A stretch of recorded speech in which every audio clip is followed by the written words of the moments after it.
Mulabi wa Phiphie the news anchor simanyi ndowooza yonna ndabayo naye nze mukulaba okwange mwana muwala Felista the superstar halimu ekifaananyi kya mwana mulenzi Bruno ngera bw'olaba mwana mulenzi Mr. Lee okuva mu B2C Soldiers bwafaananamuko ate mwana mulenzi ono amanyiddwa nga Bruno K. Mbanirizaako mu dakiika eno yennyini ngero omuweereza wammwe si mulala yenze Phiphie nga bulijjo ngenda kuba nga ate nkutussaako ebitonotono ebikwata ku mwana mulenzi ono sserulungi oba oliawo naawe oyongere okuba nga ate obimanya. Bruno K azaalibwa mu famire y'Abakigundu era nga lyerinnya erikwatiridde ennyumba yonna era nga kitaawe ye John Robert Kigundu bano nno nga beddira nkima akabbiro ka mukukulu ono nno yazaalibwa mu mwaka gwa 1992 ennaku z'omwezi nga 21 omwezi ogw'omusanvu era nga aweze egy'obukulu 28 gyokka. Ono yazaalibwa ne baganda be basatu mu mama ne taata basatu era nga ye alimu wakati. Ono yazaalibwa n'abawala Berere kuliko Brenda Kigundu nga ye mukulu, Bruno Kigundu yali wakati ate nga omuto asembayo yamanyiddwa nga Beatrice Kigundu weewaawo nga ate taata ayina abaana abalala nga omanyi nti omwami tabalirwa nzaalo. Wabula bano bava ku kyalo ekimanyiddwa nga Luweero y'ensibuko yaabwe wabula ate oluvannyuma lw'okwawukana ne mama ne taata okwawukana bayolekera emukono era nga bano gye baakulira baakuzibwa ne maama okusingira ddala. Ng'era abaana abalala bonna Bruno yasomerako mu masomero ag'enjawulo wabula nga ate primary yagimalira wali ku Kazinga Parents bw'atyo n'ayolekera ku Seroma Christian High School bw'atyo n'avaayo ate n'adda e Naggalama n'akolera senior ey'okutaano ate nga nayo teyamalirayo wabula ate yamalira Comprehensive College senior ey'omukaaga. Era ng'ekyamujja e Namagunga kigambibwa nti Bruno yali mulalu nnyo ekitagambika. Ng'omuntu yenna obaako n'okwagala Bruno yayagala nnyo okukola amateeka era nga yayagala asomere kasozi k'abayivu e Makerere gye wandiise MOOC ekintu ekitaasoboka era ng'ono yayolekera ku Ndejje University bw'atyo n'abeera nga akola journalism weewaawo yali ayagadde ate abeere munnamawulire naye agamba nti okusinziira ku ndaba ye ng'abannamawulire gye bayisibwamu n'ensasula gye basasulwamu ekintu ekyamuleetera okuba nga ate ajjamu gaasi mu nsonga eyo.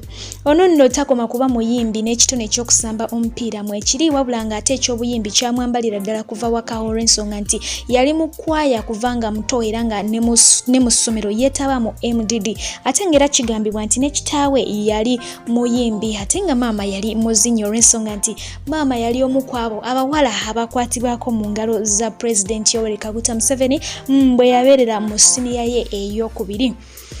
Bruno yatandika okuyimba era nga yayimbako mu bubaala obw'enjawulo n'akolako ne covers ez'enjawulo wabula ate ono tweyongera okumumanya oluvannyuma lw'okuba nga ate yeegatta wali mu Airtel Trace Challenge tujijukira bulungi ey'omwaka 2015 ate nga yaliko mu Taska Project weewaawo teyayitamu bulungi bwe yaliko ne mu Coca-Cola kwegamba ze yeetabataba mu bintu eby'enjawulo. Ebimu ku bye yenyumirizaamu ku mwana muwala amanyiddwa nga Kalonji Shiba oluvannyuma lw'okuba nti ono yahitinga stage bw'atyo n'amwaniriza n'amwanjula eri ensi ekintu ekyamusanyusiza ddala ate nga ye addiza mwana mulenzi amanyiddwa nga Cats Credit okuba nti yamupiikingamu interest naddala mu nsonga y'omuziki bw'atyo n'amuzzaamu amaanyi era n'amukwatirako ddala okutuusa ate we yamuteeka. Bruno K akoze ennyimba nnyingi wabula ate nga oluyimba olwasingira ddala okumutunda lwe lumanyiddwa nga One for the Road weewaawo nga yayimba ku mwenge ayogera agamba nti ye si munywi wa mwenge olw'ensonga nti maama we yamukuza amulaga nti omwenge si kintu kirungi n'akamu n'akatono. Ono azze nga afuna okusomozebwa okw'enjawulo mu bulamu era ng'agamba nti ebintu ebyasingira ddala okumumalako emirembe oba ekyasingira ddala okumutulugunya emotionally kyo kyokkera ku makya ne yeeraba mu mawulire nga bamwogerako okuba nti gay. Agamba nti kino kyamukosa emotionally wamu n'okuba nga ate kyamuswaza mu bantu be n'emikwano gye. Bruno si gwe mulundi ogusoose okuba nga atemebwako ebigambo kinajjukirwa nti ono era bamusalako ebigambo ebigambibwa nti yali ayagala omukyala amanyiddwa nga Farida Nakazi akola ku NTV program emanyiddwa nga Mwasuze Muti awamu n'okuba nga ate atusomera amawulire.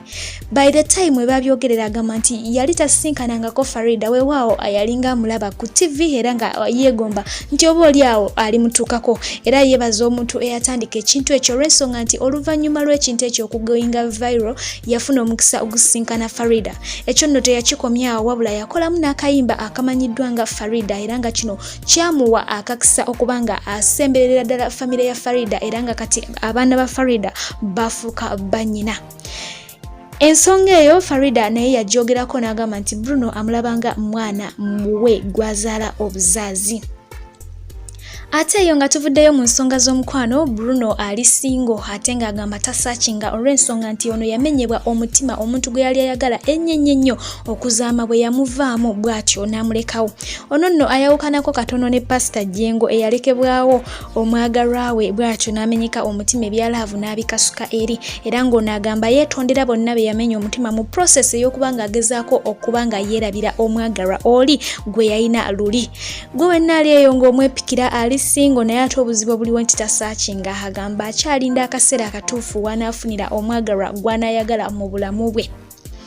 Ebyo ebitonotono byensobodde okuba nga ate nkusololezaayo ku mwana mulenzi oyo amanyiddwa nga Bruno K nga bw'omulaba musajja mukkakkamu, muyimbi era nga mulokole wa ddiini ya bulokole. Tanywa mwenge, takozesa bitamiiza, ate nga abalirwa kwabo abasajja abakyasinze okuba ababalagavu mu ggwanga Uganda.